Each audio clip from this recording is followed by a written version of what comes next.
ದೇವರ ಪರಿಶುದ್ಧವಾದ ನಾಮಕ್ಕೆ ಸ್ತೋತ್ರವಾಗಲಿ. Praise the lord. ದೇವರು ತಮ್ಮೆಲ್ಲರನ್ನ ಆಶೀರ್ವಾದ ಮಾಡಲಿ. ಈ ದಿನ ದೇವರ ವಾಕ್ಯವನ್ನ ನಾವು ಧ್ಯಾನ ಮಾಡೋಣ.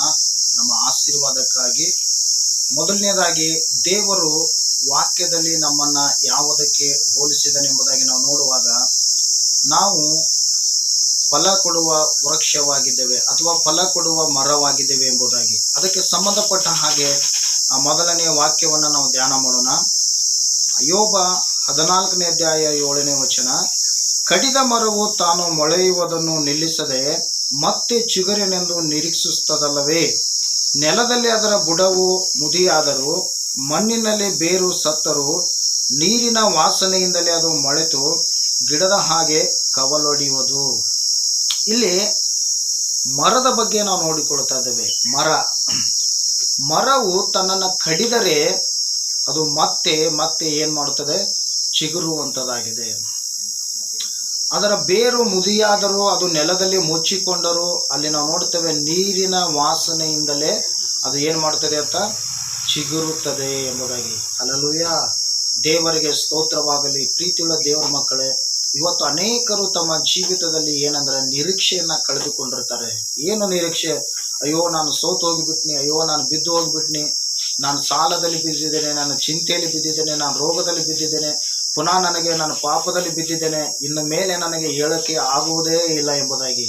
ಹಾಗಾದರೆ ಪ್ರೀತಿಯುಳ್ಳ ದೇವರ ಮಕ್ಕಳೇ, ಒಂದು ಮರನೇ ತಾನು ಚಿಗುರ್ತೇನೆ ಎಂಬುದಾಗಿ ನಿರೀಕ್ಷೆ ಅದಕ್ಕೆ ಇರಬೇಕಾದರೆ, ಸರ್ವಶಕ್ತನಾದ ದೇವರನ್ನ ನಂಬಿದಂಥ, ಜೀವವುಳ್ಳ ದೇವರನ್ನ ನಂಬಿದಂಥ ನಮಗೆಷ್ಟು ನಿರೀಕ್ಷೆ ಇರಬೇಕು.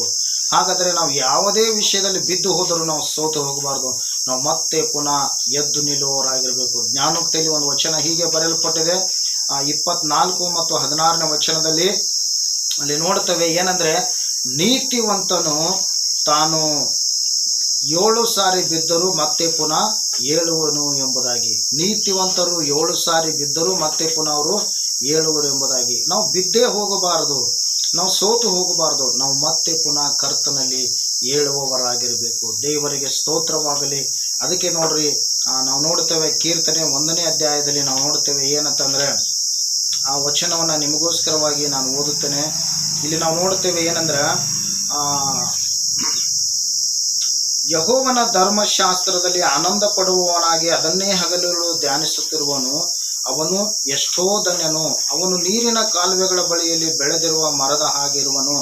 ಅಂಥ ಮರವು ತಕ್ಕ ಕಾಲದಲ್ಲಿ ಫಲ ಕೊಡುತ್ತದಲ್ಲ, ಅದರ ಎಲೆ ಬಾಡುವುದೇ ಇಲ್ಲ, ಅದರಂತೆ ಅವನ ಕಾರ್ಯವೆಲ್ಲವೂ ಸಫಲವಾಗುವುದು ಎಂಬುದಾಗಿ.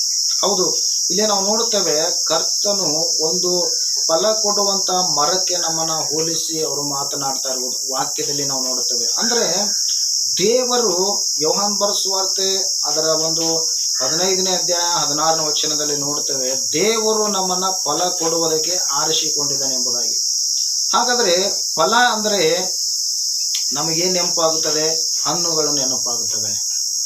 ಆಯಾ ಸೀಸನ್ಗಳಿಗೆ ಆಯಾ ಹಣ್ಣುಗಳು ನಮಗೆ ನೆನಪಾಗುತ್ತವೆ. ಫಲ ಅಂದರೆ ಹಣ್ಣುಗಳು. ಅಂದರೆ ಅದರ ಅರ್ಥ ದೇವರ ವಾಕ್ಯದಲ್ಲಿ ನಾವು ನೋಡ್ತೇವೆ, ಫಲ ಎಂದರೆ ಅದು ನಮ್ಮ ಸ್ವಭಾವಗಳನ್ನು ಸೂಚಿಸುವಂಥದ್ದಾಗಿದೆ, ನಮ್ಮ ಆಶೀರ್ವಾದಗಳನ್ನು ಅದು ಸೂಚಿಸುವಂಥದ್ದಾಗಿದೆ. ಹಾಗಾದರೆ ನಾವು ಯಾವಾಗಲೂ ಫಲ ಕೊಡುವಂಥ ಮರವಾಗಿರಬೇಕೆ ಹೊರತು ನಾವು ಬಂಜೆಯಾದ ಮರ ಆಗಿರಬಾರ್ದು. ಫಲ ಕೊಡುವಂಥ ಮರಕ್ಕೆ ಅಲ್ಲಿ ನಾವು ನೋಡುತ್ತೇವೆ, ಫಲ ಕೊಡುವಂಥ ಮರ ಅದು ಏನಾಗಿರುತ್ತದೆ ಅಂದರೆ ಯಾವಾಗಲೂ ಅದು ಹಚ್ಚಗಾಗಿರುತ್ತದೆ. ಅದು ತನ್ನ ಎಲೆಗಳನ್ನು ಬಿಡುವಂಥದ್ದಾಗಿದೆ, ಕೊಂಬೆಗಳನ್ನು ಬಿಡುವಂಥದ್ದಾಗಿದೆ. ಸಮಯಕ್ಕೆ ಸರಿಯಾಗಿ ಅದು ಫಲ ಕೊಡುತ್ತದೆ ಎಂಬುದಾಗಿ ನಾವು ಇಲ್ಲಿ ನೋಡ್ತೇವೆ. ಹಾಗಾದರೆ ಫಲ ಕೊಡುವಂಥ ಮರವನ್ನು ಪ್ರತಿಯೊಬ್ಬರು ಪ್ರೀತಿಸುವಂಥವರಾಗಿದ್ದಾರೆ. ಆ ಫಲ ಕೊಡುವಂಥ ಮರಕ್ಕೆ ರೈತ ಏನು ಮಾಡ್ತಾನಂದರೆ, ಇನ್ನೂ ಅದಕ್ಕೆ ಹೆಚ್ಚಿಗೆ ಗೊಬ್ಬರವನ್ನು ಹಾಕಿ, ಅದಕ್ಕೆ ನೀರನ್ನು ಹಾಕಿ, ಅದು ಇನ್ನೂ ಹೆಚ್ಚಾಗಿ ಫಲ ಕೊಡುವಂತೆ ಮಾಡ್ತಾನೆ ಎಂಬುದಾಗಿ ನಾವು ನೋಡ್ತೇವೆ. ಹಾಗಾದರೆ ಇಲ್ಲಿ ದೇವರ ವಾಕ್ಯದಲ್ಲಿ ನಾವು ಯೋಹಾನ ಸುವಾರ್ತೆ 15ನೇ ಅಧ್ಯಾಯದಲ್ಲಿ ನೋಡ್ತೇವೆ, ಫಲ ಕೊಡುವಂಥ ಕೊಂಬೆಗಳನ್ನು ಆತನು ಇನ್ನೂ ಹೆಚ್ಚಾಗಿ ಫಲ ಕೊಡುವಂತೆ ಆತನು ಶುದ್ಧಿ ಮಾಡುತ್ತಾನೆ ಎಂಬುದಾಗಿ. ಹೌದು, ನಾವು ಫಲ ಕೊಡಬೇಕಾದ್ರೆ ಪ್ರೀತಿಯುಳ್ಳ ದೇವರ ಮಕ್ಕಳೇ, ಯೆಹೋವನ ಧರ್ಮಶಾಸ್ತ್ರದಲ್ಲಿ ನಾವು ಆನಂದ ಪಡುವವರಾಗಿ ಹಗಲಿರುಳು ಅದನ್ನು ಏನು ಮಾಡ್ತಾ ಇರಬೇಕಂತ ಧ್ಯಾನಿಸ್ತಾ ಇರಬೇಕು ಎಂಬುದಾಗಿ ನಾವು ನೋಡುತ್ತೇವೆ. ಹಾಗಾದರೆ ನಾವು ಫಲ ಕೊಡಬೇಕಾದ್ರೆ ದೇವರ ವಾಕ್ಯವನ್ನು ಹಗಲಿರುಳು ಧ್ಯಾನಿಸ್ತಾ ಇರಬೇಕು ಎಂಬುದಾಗಿ ನಾವು ನೋಡ್ತೇವೆ. ಹಾಗಾದರೆ ಒಂದು ದಿನಕ್ಕೆ ನಾವು ಎಷ್ಟು ವಾಕ್ಯಗಳನ್ನು ಧ್ಯಾನಿಸ್ತಾ ಇದ್ದೇವೆ, ಎಷ್ಟು ವಾಕ್ಯಕ್ಕೆ ನಾವು ಸಮಯವನ್ನು ಕೊಡ್ತಾ ಇದ್ದೇವೆ? ಹಾಗಾದರೆ ನಮ್ಮ ಜೀವಿತ ಬರಡಾಗಿ ಹೋಗುವುದಕ್ಕೆ ಕಾರಣ ಏನಂದರೆ ನಾವು ದೇವರ ವಾಕ್ಯಕ್ಕೆ ಸಮಯವನ್ನು ಕೊಡದೇ ಇರುವುದೇ. ಹಾಗಾದರೆ ನಾವು ಫಲ ಕೊಡುವಂಥ ಕೊಂಬೆಗಳಾಗಬೇಕೆ ಹೊರತಾಗಿ, ನಾವು ಫಲ ಕೊಡುವಂಥ ಮರಗಳಾಗಬೇಕೆ ಹೊರತಾಗಿ, ನಾವು ದೇವರು ಅದಕ್ಕಾಗಿ ನಮ್ಮನ್ನು ಆರಿಸಿಕೊಂಡಿದ್ದಾನೆ, ನಾವು ಫಲ ಕೊಡುವವರು ಆಗಿರಬೇಕು. ಅದಕ್ಕಾಗಿ ದೇವರಿಗೆ ಸ್ತೋತ್ರವಾಗಲಿ. ಈ ವಾಕ್ಯವನ್ನು ದೇವರ ಆಶೀರ್ವಾದ ಮಾಡಲಿ. ನೀವೆಲ್ಲರೂ ಫಲ ಕೊಡುವವರಾಗಿರಬೇಕೆಂಬುದಾಗಿ ನಾನು ಹಾರೈಸುತ್ತಾ ನಿಮಗೋಸ್ಕರವಾಗಿ ಪ್ರಾರ್ಥನೆ ಮಾಡುತ್ತೇನೆ. ಕರ್ತನೇ ಅಪ್ಪ, ಈ ವಾಕ್ಯವನ್ನು ಕೇಳಿದಂಥ ಮಕ್ಕಳನ್ನು ಆಶೀರ್ವಾದ ಮಾಡಿರಿ ದೇವರೇ. ಪ್ರತಿಯೊಬ್ಬೊಬ್ಬರು ತಮ್ಮ ಜೀವಿತದಲ್ಲಿ ಅದ್ಭುತವಾದ ಫಲವನ್ನು ಕೊಡಲಿಕ್ಕಾಗುವಂತೆ, ಆಶೀರ್ವಾದವಾಗಿ ನಿಲ್ಲಲಿಕ್ಕಾಗುವಂತೆ, ಅನೇಕರಿಗೆ ಆಶೀರ್ವಾದವಾಗುವಂತೆ ನೀವು ಸಹಾಯ ಮಾಡಿರಿ ದೇವರೇ. ಅವರು ಫಲ ಕೊಡದೇ ಇರುವುದಕ್ಕೆ ಕಾರಣ ನಾವು ನೋಡುತ್ತೇವೆ ದೇವರೇ. ಹಲ್ಲೆಲೂಯಾ.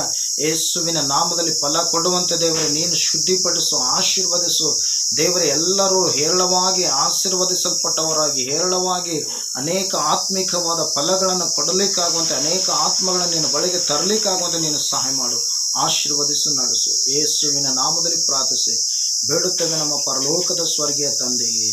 ಆಮೇನ್, ಆಮೇನ್. ಈ ವಿಡಿಯೋ ನಿಮಗೆ ಇಷ್ಟವಾದರೆ ಇದನ್ನು ಲೈಕ್ ಮಾಡಿರಿ ಮತ್ತು ಶೇರ್ ಮಾಡಿರಿ, ಇದನ್ನು ಸಬ್ಸ್ಕ್ರೈಬ್ ಮಾಡಿರಿ. ಇನ್ನೂ ಹೆಚ್ಚಿನ ವಿಡಿಯೋಗಳಿಗಾಗಿ ಹೆಚ್ಚಿನ ವಿಡಿಯೋಗಳನ್ನು ನಾವು ಮಾಡುವುದಕ್ಕಾಗಿ ನೀವು ನಮಗೆ ಸಹಾಯ ಮಾಡಿರಿ, ಪ್ರಾರ್ಥಿಸಿರಿ. ದೇವರು ನಿಮ್ಮನ್ನು ಆಶೀರ್ವಾದ ಮಾಡಲಿ. God bless you. Thank you Jesus.